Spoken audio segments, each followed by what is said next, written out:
Hey, ladies and gentlemen, welcome back to my channel. Welcome back to BADDEC 101. Now, you saw the title, you clicked the video, so let's just get right into it. Here's some things you probably didn't know about Die Hard.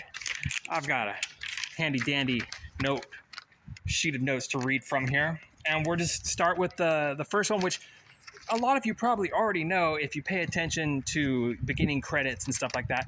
Die Hard is based off of a book. It's called Nothing Lasts Forever by Roderick Thorp. Oh, now, a little bit about Roderick Thorp is he was actually a private detective. And he wrote books, kind of loosely based off of his experience of being a private detective. And he's a pretty creative person as well. We are going to get right into this. John McClane is not named John McClane. His name is Joe Leland. And if that name seems familiar to anybody watching this video here, that's because Frank Sinatra himself played Joe Leland in a movie called The Detective, which is, for all intents and purposes, a prequel to Die Hard.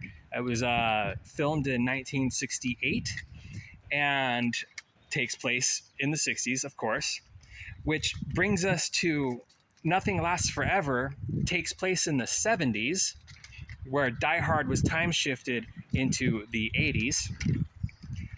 Joe Leland himself is a World War II ace pilot veteran of, I just said World War II, and the Korean War.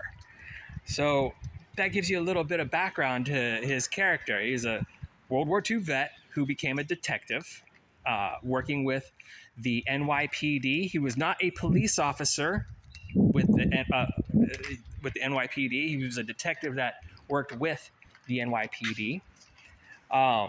So he has this police badge he was given during his promotion. It's a fake police badge, and on the back of it is engraved, "This man is a prick." Because he is. He plays a pretty gruff person. Second, talking about Gruber. Gruber is the son of a Nazi SS officer. Yeah, take that one, will you, for whatever it's worth. Then let's see here. I covered based on a book. Covered fake police badges. God, the wind is just blowing this thing all over the place. Let's see here. What's next? Some spoilers. This is going to be spoilers if you're not going to read the book, or if you are going to read the book. In Nothing Lasts Forever, it is not his wife that he is trying to save in the building, which is called the Claxon Building, by the way, not Nakatomi Plaza, but the Claxon Building. Instead, it's his daughter, who has 2 kids, and they're all at this party that's taking place inside the Claxon Building. So he's trying to save his daughter. Joe Leland, John McClane is actually pretty old. He's in his 60s while storming this Claxon Building.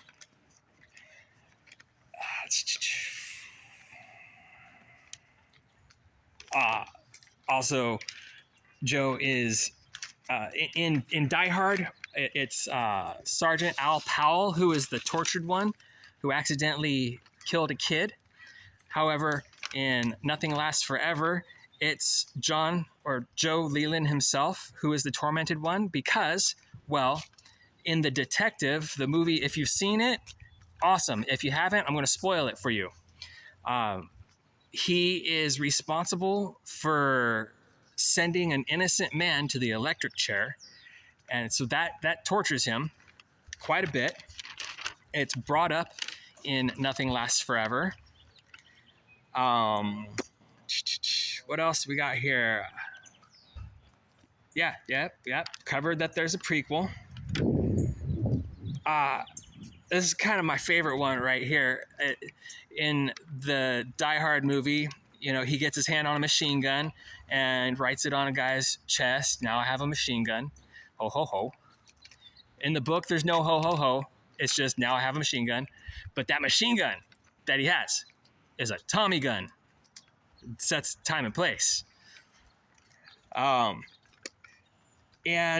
the last thing I have for you is this in the movie, and everybody always points this out when John McClane wraps the C4 up with a computer and shoves the computer down the elevator shaft and it explodes. Everybody's, oh, that's not how C4 works, blah, blah, blah. Well, okay, yeah, that's not how C4 works. In the book, it tells you that he places a detonation cap inside the C4, and it's from, he doesn't just push the chair into the elevator shaft. He waits for the elevator to be activated, and it's while the elevator's on its way up that he pushes it out. So it's the force of the chair falling, reaching critical speed, critical descent, as well as this elevator hurtling up the shaft at the same time. When the two hit, it pops the detonation cap, and that's what happens. It explodes and takes out a couple floors. That's really all I got for you. Actually, there's a lot more. There is a lot more in the book. Some things are shifted around, some things are different, but I don't want to spoil the whole book for you because it's actually really good.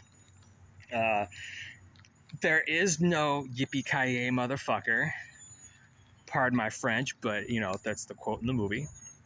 There is, however, no, I don't want to spoil it because the first time he uses a motherfucker line, I laughed. I burst out loud laughing. It was a good moment in the book. So yeah, that's literally what I got for you guys. I hope you enjoyed this video. It's called, the book is called Nothing Lasts Forever by Roderick Thorp. I encourage you to read it. It's really good. All right, we'll see you guys around.